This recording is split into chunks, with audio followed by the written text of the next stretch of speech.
Good morning everyone, আমি প্রিয়াঙ্কা আর আমার channel Priyanka বণিক ভ্লগের আরও একটি নতুন ভিডিওতে আপনাদের সবাইকে জানাই স্বাগত। আশা করব আপনারা সকলেই ভালো আছেন এবং সুস্থ আছেন। আমরাও ভালো আছি। এই গরমের দিন তো শুরুই হয়ে গেল, তাই না? আর গরমকাল পড়া মাত্রই আজকের আমাদের বাড়িতে হয়েছে গাছ লাগাও অভিযান। একটি গাছ একটি প্রাণ। ওই যে সেদিন বলেছিলাম না যে ফ্লিপকার্টে অনেক কটা গাছ অর্ডার করেছি, সব কটাই চলে এসছে। তো চলুন আপনাদের সঙ্গে শেয়ার করব। প্রথমে রান্নাবান্নাগুলি কমপ্লিট করে নিই আর তারপরে গাছ লাগাও অভিযান শুরু করব। আজকে ঘুম থেকে উঠেই ছাদে চলে এসেছি। আজ বলতে আমি প্রথমেই বলে রাখি, এইটা গতকালকের ভিডিও। আপনারা বুঝেইছেন আমি কালকের কোনো রকম ভিডিও আপনাদের সঙ্গে শেয়ার করে উঠতে পারিনি। আসলে কালকে একদম সময় পাইনি। সারাদিন কাজ করতে করতে যে কিভাবে সকাল থেকে রাত কেটে গেল আমি তা কিছুই বুঝে উঠতে পারলাম না। এদিকে বেলি ফুল গাছে বেশ সুন্দর কিন্তু ফুল ফুটছে। আর আমাদের বড় আম গাছের পাতাগুলি দেখলেন কি বিশাল বড় বড় নতুন পাতা গজিয়েছে। তবে এই বড় আম গাছটাই কিন্তু মুকুল এবছর আসেনি। তারপরে নিচে নেমে এসে স্নান সেরে যা যা কাজকর্ম থাকে সব কিছু কমপ্লিট করে রান্না বসিয়ে দিলাম। প্রথমে একটু মুগ ডাল ভাজা বসিয়ে দিলাম, সেটা দিয়ে লাউ ঘন্ট করব। ভাজা মুগ ডাল দিয়ে লাউ ঘন্ট। আজকে অবশ্য মুগ ডালের রেসিপিটাই হয়েছে। আবার তার সাথে ছিল কিন্তু ভাজা মুগ ডাল দিয়ে মাছের মাথা দিয়ে ভাজা মুগের ডাল। তো চলুন একে একে রেসিপিগুলি শেয়ার করে ফেলি, আর আপনাদেরও বেশ আশা করব ভালো লাগবে ভিডিওটা। প্রথমে মুগ ডালটা ভেজে বাটিতে তুলে দিলাম। এবার কড়াইতে পরিমাণ মতন তেল দিয়ে নিলাম। আর এখন জিরে ফোড়ন দিয়ে একটুখানি আদা জিরে বাটা দিয়ে দেবো। সঙ্গে তো কাঁচা লঙ্কা ছিলই আদা জিরেটার সাথে, তাই আলাদা করে জিরে কাঁচা লঙ্কা আমি আর লাউ ঘন্টার মধ্যে দিইনি। তো দেখুন জিরেটা ফোড়নে দিয়ে দিলাম। এবার দিয়ে দেবো একটুখানি আদা জিরে কাঁচা লঙ্কা বাটা। আর দিয়ে আমি মুগ ডালটাকে ভেজে ধুয়ে নিয়েছি। সেটা তো আপনারা জানেন, কেন যে কোনো ডালের মধ্যেই এতটা পরিমাণ পাউডার দেওয়া থাকে যেটা না ধুয়ে খেলে আমাদের শরীরের ক্ষেত্রে কিন্তু সত্যি উপকারী না হয়, সেটা অপকারী হয়ে যাবে। তো এদিকে আদা জিরেটা একটুখানি দিয়ে দিলাম কড়াইতে। আর আদা দেওয়া মাত্রই আমরা জানি তেলের ওপর কিন্তু দারুণ করে আদাটা ছিটকোয়, তাই সাথে সাথে একটু লবণ দিয়ে দিচ্ছি। তারপরে একটুখানি জল দিয়ে নিলাম যাতে মশলাটা কড়াইতে পুড়েও না যায়, আবার এদিকে বেশি না ছিটকয়। আর এবার দেখুন ভেজে রাখা ডালটা মানে মুগ ডালটা যেটা ধুয়ে রেখেছিলাম সেই ডালটাও দিয়ে দিলাম। দিয়ে একটুখানি হলুদ গুঁড়ো দেবো আর পরিমাণ মতন লবণ প্রথমে একটু দিয়েছি, পরে আর একটু দিয়েছি। দিয়ে একটুখানি মশলাটার সাথে ভাজা মুগের ডালটা দিয়ে কষিয়ে নিচ্ছি। এরপরে কেটে রাখা মানে ঝিরি করে কেটে রাখা লাউটাও দিয়ে দেবো। হলুদ গুঁড়োটা দিয়ে দিলাম। আর আমি লাউ ঘন্টের মধ্যে কোনো রকম লঙ্কার গুঁড়ো ব্যবহার করি না, কাঁচা লঙ্কা চিরেই রান্না করি। আর এখানে যেহেতু কাঁচা লঙ্কাটা বাটাই আছে তাই আলাদা করে আর চিরে কাঁচা লঙ্কা দিইনি। তবে পরে মনে হয়েছিল যে একটুখানি দিই, কাঁচা লঙ্কার স্মেলটা দেখবেন খুব ভালো আসে কিন্তু তরকারিতে। তাই লাউটা দেওয়ার পর ঢাকনা দিয়ে চাপা দিয়ে দিয়েছিলাম গ্যাসটাকে হাই ফ্লেমে রেখেই। তারপরে দুটো না তিনটে কাঁচা লঙ্কা আমি চিরে দিয়েছিলাম। প্রথম দিকে দিইনি ঠিকই, তারপরে আমি দিয়েছি তরকারির মধ্যে। তো এখন একটু লাউটাকে ঢেকে দিচ্ছি, কেন ঢেকে দিলে পরে তাড়াতাড়ি সেদ্ধটা হয়ে যাবে। আর আমি কড়াইয়ের ঢাকনাটাই আনতে গেছিলাম। তো কিছুক্ষণ পর ঢাকনাটা খুলে দেখলাম লাউটা সুন্দরভাবে সেদ্ধ হয়ে গেছে। আর লাউ চাল কুমড়ো থেকে কিন্তু বেশ অনেকটা পরিমাণে জল বেরোয়, তাই গ্যাসটাকে আমি সিম না করে হাই ফ্লেমে রেখেই তরকারিটা রান্না করেছি। এখন আর ঢাকনাটা চাপা দেবো না, আর কিছুক্ষণ হলে পরে লাউ ঘন্টটা কমপ্লিট হয়ে যাবে। তো দেখুন লাউ ঘন্টের তরকারিটা কিন্তু কমপ্লিট হয়ে গেছে। কেমন হয়েছে অবশ্যই জানাবেন কিন্তু। তবে আপনারা কিন্তু বেশ সুন্দর সুন্দর আমাকে কমেন্ট করে জানান। Me and my Son channel থেকে দিদিভাই কমেন্ট করেছে, ভিডিওটি খুব সুন্দর হয়েছে দিদি, থ্যাংক ইউ এত সুন্দর একটা কমেন্ট করার জন্য, আর এইভাবেই আমার পাশে থাকবেন আর পাশে থাকার জন্য। সৌমির সারাদিন চ্যানেল থেকে সৌমি দিদিভাই কমেন্ট করেছে, দারুণ মজা করলে।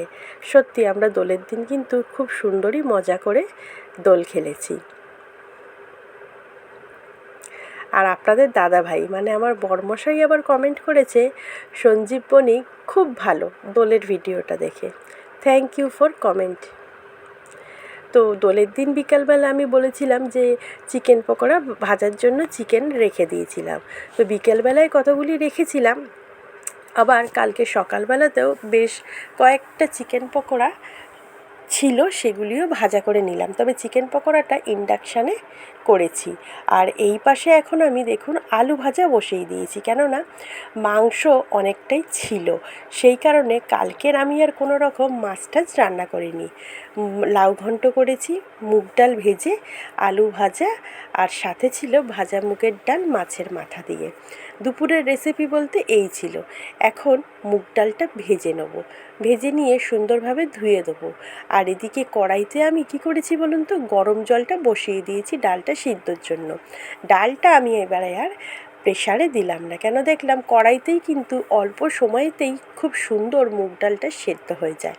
মুগ ডালটা একটু ভেজে নিলাম, তবে গ্যাসটাকে লো ফ্লেমে রেখেই, কেননা মুগ ডাল আমি যতই সাবধানে ভাজতে চাই না কেন আমার হাতে কিছুটা হলেও ডাল একটু পুড়ে যায়। তবে এর আগের বারে মুগ ডাল রান্না করেছিলাম বেশ সুন্দর হালকা করে গ্যাসটাকে মানে একদম সিম করে রেখে ভেজে করেছিলাম, খুব সুন্দর ভাজা হয়েছিল। ঠিক সেই রকম পদ্ধতিতেই আজকে মুগের ডালটা ভাজলাম, তবে আজকেও কিন্তু মুগ ডালটা আর পুড়ে যায়নি, বেশ সুন্দরভাবে ভাজা হয়েছে। আর তারপরে ধুয়ে এখন গরম জলের মধ্যে দিয়ে দিলাম, মিনিট 5-এর মধ্যেই মুগ ডালটা কিন্তু সেদ্ধ হয়ে যাবে, আর বেশ সুন্দর করেই কিন্তু সেদ্ধটা হবে। মুগ ডালটা সেদ্ধ বসিয়ে দিয়ে আমি ঘরে চলে গেছিলাম ঘরের বিছানাটাকে তুলতে, কারণ মেয়েরা ঘুম থেকে উঠে পড়েছিল কিন্তু বিছানাটা পড়েছিল, ওদের তুলতে ইচ্ছা করছিল না, তাই বললাম যে ঠিক আছে তোরা পড়তে বসে যা, পাশের ঘরে গিয়ে আমি বিছানাটা তুলে দিচ্ছি। তো দেখুন বিছানাটা তুলে এসে দেখলাম ডালটা সুন্দরভাবে সেদ্ধ হয়ে গেছে। এবার ডালটা একটা বাটির মধ্যে আমি রেখে দিয়ে কড়াইটা ধুয়ে কড়াইটা আবার গ্যাসে বসিয়ে দিলাম, কেননা মাছের মাথাটা ভাজতে হবে। তবে ডালের মধ্যে আমি কিন্তু পরিমাণ মতো হলুদটা দিয়েই দিয়েছি। এখন তেলটা গরম হয়ে গেছে, এবারে কাতলা মাছের মাথা দুটো দিয়ে ভাজা করে নেব, আর তারপরে ডালটাকে সম্বাদ দেবো। আর সোমবার থেকে মেয়েদের পরীক্ষার জন্য আমার ছোটো মেয়ের আন্টি, মেয়েদের না, ছোটো মেয়ের পরীক্ষার জন্য কালকে যেহেতু শনিবার ছিল সকালবেলায় ওর আন্টি পড়িয়েছিল, ওর সকাল 11:30 থেকে পড়া ছিল, তাই তাড়াতাড়ি করে ভাত টাত খাইয়ে স্নান কমপ্লিট করে একদম রেডি করে ফেলেছিলাম যে পড়তে যাওয়ার আগেই স্নানটা করে যাবি, এসে আর অত দুপুরবেলায় স্নান করতে হবে না। তো মাছের মাথা দুটো ভাজা হয়ে গেছে, আর মাছের মাথা দুটোকে নামিয়ে রেখে একটুখানি খুন্তি দিয়ে ভেঙে নিয়েছিলাম, কেন গোটা মাথা ডালে দিলে পরে তো আর সেই টেস্টটা পাওয়া যাবে না একটুখানি ভেঙে না দিলে। তো এখন ডালটা সম্বাদ দিয়ে দিই চলুন। ফোড়নে জিরে দিলাম আর দিয়ে দিচ্ছি একটু আদা জিরে বাটা, আর এখানে যেহেতু কাঁচা লঙ্কা আছে তাই আমি 1/2 চামচ মতনই বাটাটা দিয়েছি, মানে বাটা মশলাটা দিয়েছি, কেন বেশি পরিমাণে দিলে ডালটা আবার ঝাল হয়ে যাবে। আর একটুখানি ঢাকনা চাপা দিয়ে দিলাম, কেন ওই যে প্রচণ্ড ছিটকচ্ছিল। তারপরে ঢাকনাটা খুলে আমি এখন দিয়ে দেবো মাছের মাথা দুটো, যেগুলি অর্ধেক আমি ভেঙে রেখেছি খুন্তি দিয়ে, আর একটু মানে ভেঙে ভেঙে আবার ভাজা ভাজাও করে নিচ্ছিলাম মশলার সাথে। এবারে আমি এখানে দিয়ে দেবো একটু হলুদ গুঁড়ো আর একটু লঙ্কার গুঁড়ো, যেহেতু মাছের মাথা দিয়েছি ডালের মধ্যে, একটু লঙ্কা গুঁড়ো না দিলে ভালো লাগবে না। আর লবণ আমি প্রথমে দিয়েছিলাম, পরেও অল্প একটুখানি দিয়েছি, আর সামান্য একটু জল দিয়ে মশলাটা কষিয়ে নেব মাছের মাথার সাথে। তবে যদি এটা মুগ ডাল না দিয়ে করে মুসুর ডাল দিয়ে করতাম তখন আমি পেঁয়াজ রসুন দিতাম। মুসুর ডাল দিয়েও মাছের মাথা দিয়ে করে সেই রেসিপি আপনাদের সঙ্গে শেয়ার করা আছে। কেউ যদি চান যে আপনি মুসুর ডাল খাবেন, মুগ ডালটা অনেকের অ্যাসিডিটি হয়, মুগ ডালটাকে অ্যাভয়েড করে, তাহলে একটু আমার চ্যানেলটা খুঁজে ওই রেসিপিটা আপনি ট্রাই করতে পারেন, মানে পেঁয়াজ রসুন দিয়ে করা যে ডালটা। তবে মুগ ডালটাও কিন্তু বেশ ভালো লাগে। তো এখন মশলাটা খুব সুন্দর কষানো হয়ে গেছে, আমি এখন ডালটা ঢেলে দেবো। আর ফুটে গেলেই হিং, গরম মশলা আর ঘি দিয়ে নামিয়ে নেবো। তাহলে ডাল রান্নাটা কমপ্লিট হয়ে গেলে এবারে চলুন, যে গাছগুলি অর্ডার করেছিলাম গাছগুলি সব কটাই কিন্তু চলে এসছে। এবারে গাছগুলিও আপনাদের সঙ্গে শেয়ার করব। প্রথমে এক ঝলক দেখেছেন, আমি জানি। আর এবারে পুরো খুব ভালো মতনভাবে আপনাদের সঙ্গে শেয়ার করব। কিভাবে আমরা গাছগুলিকে মাটি খুঁড়ে খুঁড়ে বসালাম সেসব পুরোটাই। তো প্রথমে এখানে কাঁঠাল গাছটা বসানো হয়ে গেছে, তারপরে আমার মেয়ে স্নান করে আসার পর ভিডিওটা করছিল, আর আমি এদিকে মাটিটা গুঁড়ো গুঁড়ো করছিলাম। কেন, অনেক দিন হলো মাটিটা ওখানে তুলে রাখা হয়েছিল আর মাটিটা তাই শক্ত হয়ে গেছিলো।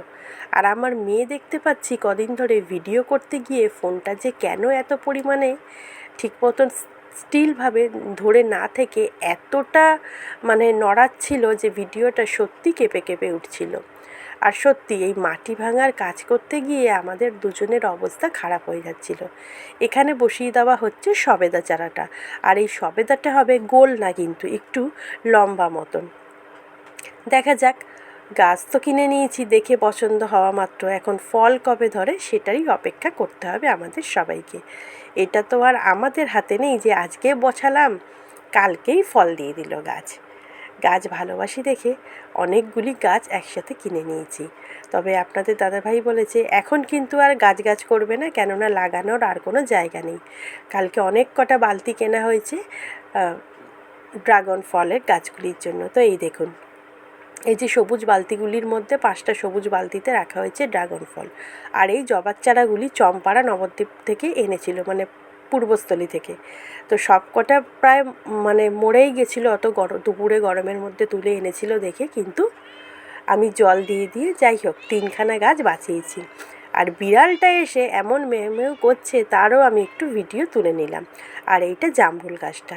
আজকের মতন ভিডিওটা এখানেই রাখলাম, আশা করি ভালো লাগবে। আর ভালো লাগলে অবশ্যই চ্যানেলটা সাবস্ক্রাইব করে পাশে থাকবেন, লাইক শেয়ার কমেন্ট করবেন। আর ভিডিওটা দেখার জন্য থ্যাংক ইউ সো মাচ। টাটা, দেখা হচ্ছে আগামী দিন নতুন ব্লগে।